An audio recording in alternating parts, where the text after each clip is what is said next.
د میلمه په کرسۍ باندې موږ سره ناست دی پیر سرفراز فراز صاحب. هغوی ته بلنه ورکوو چې راشي موږ سره خپل شعرونه شریک کړي. په یو ټپه ورته بلنه ورکوم چې زه په دوبۍ کې خوشحال نه یم، زه په دوبۍ کې خوشحال نه یم، خو مجبوري ده په ځان سختې تېرومه. راشي تاسو ته بلنه ورکوم دلته کې راپاسه. بسم الله الرحمن الرحیم. ټول ناوال د تاسو ډېره مننه چې تاسو دغه کې راغلو او خالق صاحب د تا ډېر جهانونه به کم وي او غرونه به ما وازې درتي اورېدی شي. هېڅ پناه مې سترګو نه زړه تل کې شوې، پناه مې سترګو نه زړه تل کې شوې، ګوګل سیرم پکې بلبل وینمه او یا به مې خونه د زړګي ورانه شي او یا به په وران کلي کې ګل وینمه. بل ما ته خو غزل یاد نه خو دوه درې شعرونه به درته یم چې د نظر تول چاله شړشم چاله ګلونه چاله سخکاري، د نظر تول چاله شړشم چاله ګلونه چاله سخکاري، چاله رخسار ښکلی د یار چاله یې زړه ښکاري. او څوک یې ګیا بولي، څوک یې ګیا بولي، خوراک یې د سرو ګڼي او چاله زینت د غرو لمن څوک یې واښه ښکاري.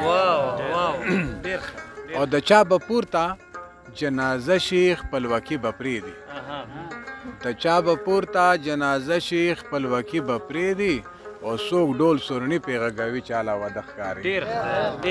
او څوک دې شعر ته توجه غواړم جنت صاحب، څوک انسانیت دپاره ځان قربانوي په فخر، څوک انسانیت دپاره ځان قربانوي په فخر او څوک یې په پس چکوري بي ځان ورله ښه ښکاري.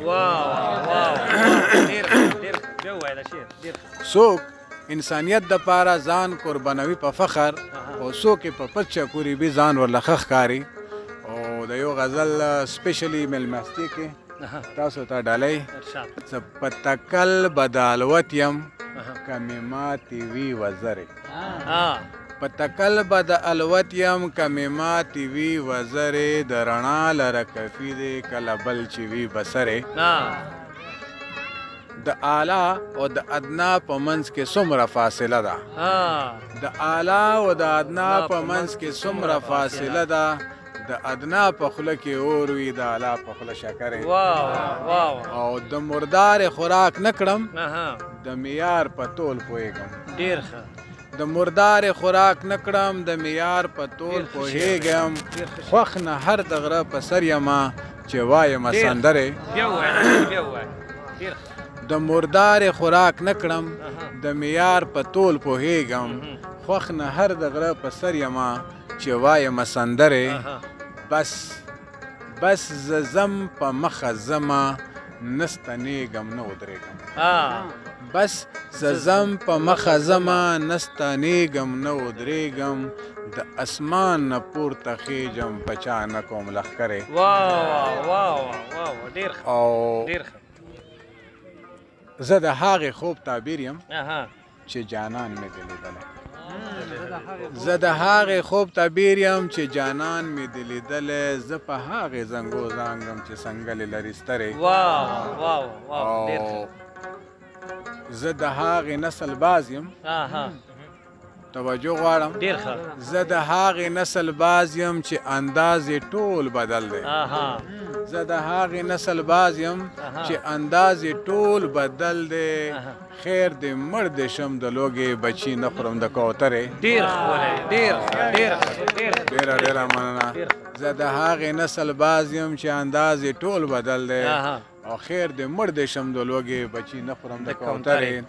او دا شعر تاسو ټولو ته ډالۍ وي چې زولانې ټوټې ټوټې کړه او د هیرس کونډې کړه ماتې، زولانې ټوټې ټوټې کړه د هیرس کونډې کړه ماتې، خیر دې سپورې دې وي برېتې خو چې برېتې وي ببرې. او شم قربان پښتنې پیغلې خړی سر خړو کم سونا، شم قربان پښتنې پیغلې خړی سر خړو کم سونا، پیرا ورک ته رنگین کټ شي رنگین کټ وي د کنجرې. ډېره مننه. اخر کې یوه نړۍ مننه او مو دا دعا ده چې تاسو د کومې هلې ځلې دي الله درته د نورم همت درکړي او د پرمختګ دپاره د ټولو پښتنو ته مو دا سوال دی چې داسې خلکو مو په ژوند باندې وقدرو د دوی عزت او احترام وکړو.